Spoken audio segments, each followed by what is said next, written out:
आखिरकार सोनम रघुवंशी का पता लग गया। 8 जून की रात गाजीपुर के एक ढाबे से पकड़ लिया गया। क्या सोनम रघुवंशी ने अपने पति राजा रघुवंशी का मर्डर करवाया तो पीछे इसके मोटिव क्या थी? मर्डर करने वाले कौन थे? इन सारे सवाल के जवाब अभी बाकी है, लेकिन इतना तो जरूर तय है कि इस मामले ने पूरे देश को हिला कर रख दिया। मेघालय पुलिस ने तो आज प्रेस कॉन्फ्रेंस करके यह क्लियर कर दिया कि सोनम ने ही सुपारी देकर अपने पति का कत्ल करवाया।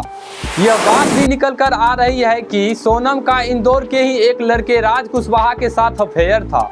इस मामले में अब तक 4 लोग अरेस्ट हो चुके हैं। लेकिन एक बात जो हर किसी को हैरान कर रही है कि भाई अगर सोनम का कहीं अफेयर था भी और वो शादी के लिए तैयार नहीं भी थी, तब भी उसे अपने पति का मर्डर करवाने की क्या जरूरत थी? अगर आपको अपने शादी से प्रॉब्लम है तो आप घर से चले जाएं, अपने पति से खुलकर बोल दें। और अगर आपको जबरन शादी से कोई नाराजगी है तो उसका गुस्सा अपने पति पर क्यों निकाल रहे हैं? वो बेचारे ने क्या बिगाड़ा था? आप सोच कर देखिए, एक सीधा साधा लड़का जो अपने माँ बाप के कहने पर बिरादरी में शादी करता है, फिर वाइफ जहाँ कहती है घूमने जाने के लिए वहाँ चला भी जाता है। हनीमून पर घूमने के दौरान कुछ लोग उस पर हमला करके उसे मार देते हैं और उस बेचारे को यह पता तक नहीं चलता है कि उसकी किससे क्या दुश्मनी थी। इसलिए अब लड़के की माँ बाप को यह डर पैदा हो गया कि कहीं मेरा बेटा खतरे में तो नहीं है।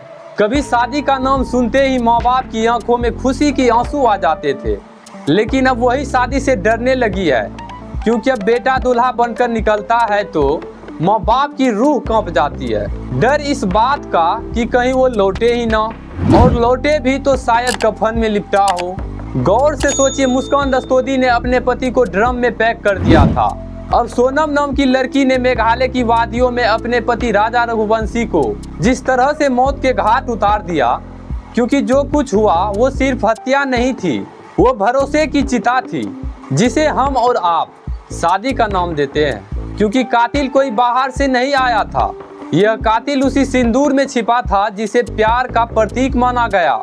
राजा की शादी की तैयारियों की तस्वीरें देखकर मन से हर उठता है। बहन के साथ जो वो ट्रांजिशनल वीडियो बना रहा है, या अपने पति को जिस तरह से सिंदूर लगा रहा है, या जिस तरह से वो मुस्कुरा रहा है, उसे देखकर मन में यह सवाल उठता है कि हे ईश्वर, अब भरोसा किस पर किया जाए? क्योंकि शादी 7 जन्मों के वचन की कहानी नहीं लगती। ऐसा लगता है कि मौजूदा दौर में शादी एक जुआ है, जहां 2 पर कभी भरोसा कभी जिंदगी होती है। अगर आपकी किस्मत अच्छी हो तो शादी में आपको प्यार मिल जाएगा, और अगर आपकी किस्मत राजा जैसी हो तो आप अखबार के सुर्खियों में आ जाएंगे, जहां पर लिखा होगा पति की हत्या, पत्नी गिरफ्तार। अब शादी 7 फेरों के बंधन से कहीं ज्यादा 7 बार सोचने का फैसला बन गई है।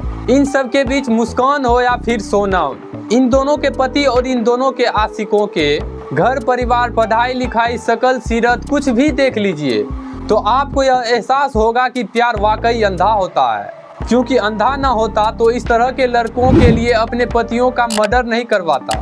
और जिस तरह से मारा गया है उसके बाद हमको यह समझ में नहीं आ रहा है कि इस प्यार को हम क्या नाम दें। इन दोनों को देखने के बाद यह यकीन होता है कि प्यार न सिर्फ अंधा होता है, बल्कि बेशरम, बेसुध, बेहाया और बेहुदा भी हो सकता है।